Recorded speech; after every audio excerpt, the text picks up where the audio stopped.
конкурсе «Голос Родины» участвовали дети из разных школ региона. Им удалось удивить жюри и зрителей чтением стихов и показом хореографических номеров. Они продемонстрировали, насколько важен язык, наполненный глубокими традициями, богатой литературой и выразительной словесностью.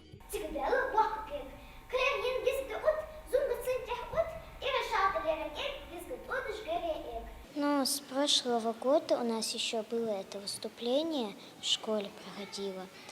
И я его еще тогда знала, и сейчас я еще раз его повторила. Тогда у меня была только роль одной божьей коровки, а сейчас полностью надо рассказать это.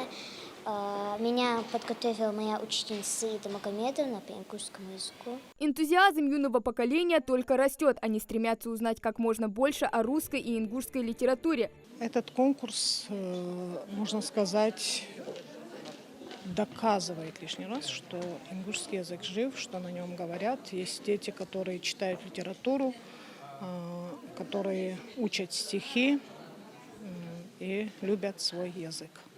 Конкурс организован региональным министерством образования совместно с Ингуш-кино. И все это для популяризации ингушского языка, развития творческих способностей детей. Сегодня проходит республиканский этап. Ему предшествовали школьный и муниципальный. Участники – победители предыдущих этапов. Это уникальное событие, которое объединяет любителей поэзии и создает платформу для самовыражения. Ученики знакомятся с ингушской литературой, увеличивают свой словарный запас, практикуют родную речь.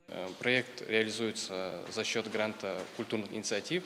Огромную благодарность хотелось бы выразить Министерству образования за то, что они тепло нас приняли и помогли нам в организации и проведении данного конкурса. Старания участников были оценены жюри, зрители наградили овацией. Но самое главное не победа, а участие, говорят школьники. Каждый из них попытался передать свои чувства через стихи, что, собственно, у них и получилось. Организаторы заверили, что подобные мероприятия по сохранению ингушского языка будут проводиться регулярно. Хава Гагиева, Танзила Олегова, Билал Ахильгов, Магаз, 24.